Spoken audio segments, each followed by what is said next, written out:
മറ്റ് സംസ്ഥാനങ്ങളിൽ എവിടെയെങ്കിലും ഇത്തരത്തിൽ രാജ്ഭവന് സ്വന്തമായി ഒരു പ്രസിദ്ധീകരണമുണ്ടോ എന്ന് എനിക്ക് നിശ്ചയമില്ല.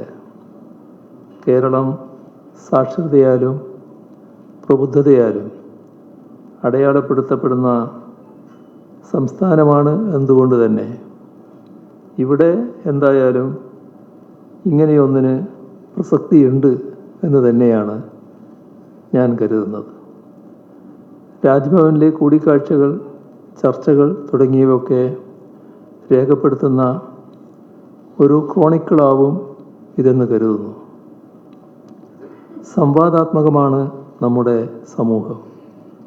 അതുകൊണ്ട് തന്നെ സർക്കാരിൻ്റേതിൽ നിന്ന് വ്യത്യസ്തങ്ങളോ വിരുദ്ധങ്ങളോ ആയ നിലപാടുകൾ പ്രകടമാക്കുന്ന ലേഖനങ്ങൾ ഇതിൽ വന്നുവെന്ന് വരാം.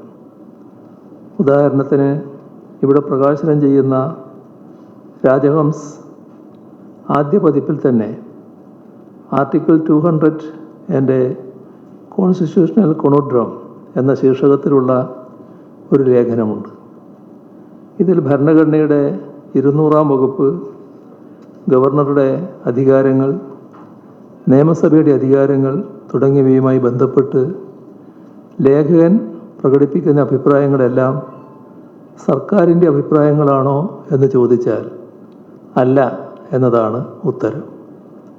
അത് അദ്ദേഹത്തിൻ്റെ വ്യക്തിപരമായ അഭിപ്രായമാവാം. അത് വരുന്നത് രാജ്ഭവൻ്റെ ഔദ്യോഗിക ജേണലിലാണ് എന്നതുകൊണ്ട് ആ അഭിപ്രായങ്ങളെല്ലാം സർക്കാർ അതുപോലെ പങ്കിടുന്നുവെന്ന് ആരും കരുതേണ്ടതില്ല. ഇവിടെ പ്രശ്നം ഇതാണ്: വിയോജനാഭിപ്രായങ്ങളെ അനുവദിക്കണോ, കഴുത്ത് ഞെരിച്ച് കൊല്ലണോ? ആദ്യത്തേതാണ് വേണ്ടത് എന്ന് കരുതുന്ന സർക്കാരാണ് കേരളത്തിലുള്ളത്. വിയോജനാഭിപ്രായങ്ങളെ, വിരുദ്ധാഭിപ്രായങ്ങളെ അനുവദിക്കുന്ന ഒരു പൊതുജനാധിപത്യ മണ്ഡലം നവോത്ഥാന പൈതൃകത്തിൻ്റെ ഈടുവെപ്പായി നമുക്ക് ലഭിച്ചിട്ടുണ്ട്. അത് ഭദ്രമായി നിലനിർത്തുക എന്നതാണ് സർക്കാരിൻ്റെ നിലപാട്. അതുകൊണ്ട് തന്നെ വിരുദ്ധാഭിപ്രായങ്ങൾ സർക്കാരിനെ അലോസരപ്പെടുത്തുന്നില്ല. രാജ്ഭവൻ ചരിത്രപരമായ ഒട്ടനവധി കാര്യങ്ങൾക്ക് സാക്ഷ്യം വഹിച്ചിട്ടുണ്ട്. ഇനിയുണ്ടാകുന്ന അത്തരം സംഭവങ്ങൾ രേഖപ്പെടുത്തപ്പെടാതെ പോവുക എന്ന അനൗചിത്യം ഉണ്ടാവാതെ നോക്കാൻ രാജഹംസിന് കഴിയട്ടെ എന്ന് ആശംസിച്ചുകൊണ്ട് നിറഞ്ഞ സന്തോഷത്തോടെ രാജഹംസ് പ്രകാശനം ചെയ്തായി അറിയിച്ചുകൊണ്ട് അവസാനിപ്പിക്കുന്നു. നിങ്ങൾക്ക് എൻ്റെ സ്നേഹാഭിവാദനങ്ങൾ.